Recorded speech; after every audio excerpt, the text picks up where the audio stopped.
అన్నానికి ఎన్ని దోషాలు ఉంటాయో శాస్త్రం చెప్తోంది. ఆ దోషములు లేని అన్నం మిమ్మల్ని అడగాలట. అదే అన్నదా. ఇది కూడా పనికొస్తుంది చెప్తున్నాం, అంతేగాని అన్నదా చెప్పి ఇవన్నీ ఎందుకంటే అవసరమే. దోషం లేని అన్నం చెప్పుకోవాలి కదా. మన అందరికీ మంచి ఫుడ్ కావాలని కోరుకుందా లేదా? మరి మంచి ఫుడ్ అంటే ఇదండి. హైజీనిక్ ఫుడ్ కావాలే కానీ శుభ్రత ఒక్కటే సరిపోదు, ఆహారానికి శుచి కూడా కావాలి. ఇది తెలుసుకోవాలి.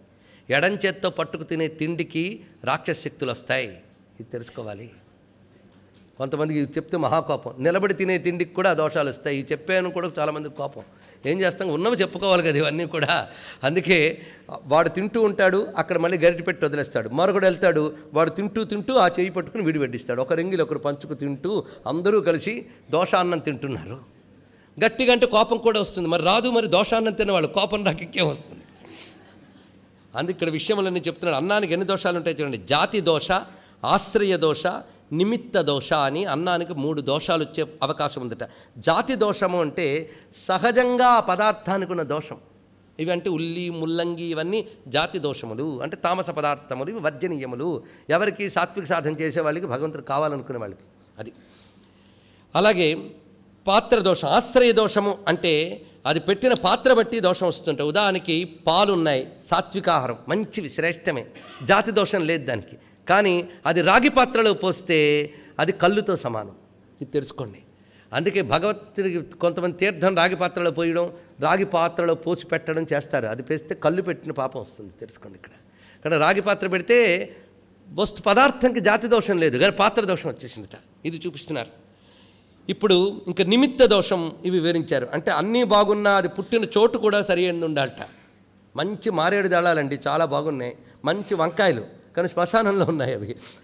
అక్కడి నుంచి కానీ తెచ్చుకొచ్చిన మారేడు దళాలు కానీ, అక్కడి నుంచి తెచ్చుకొచ్చిన వంకాయలు కానీ తినరాదు.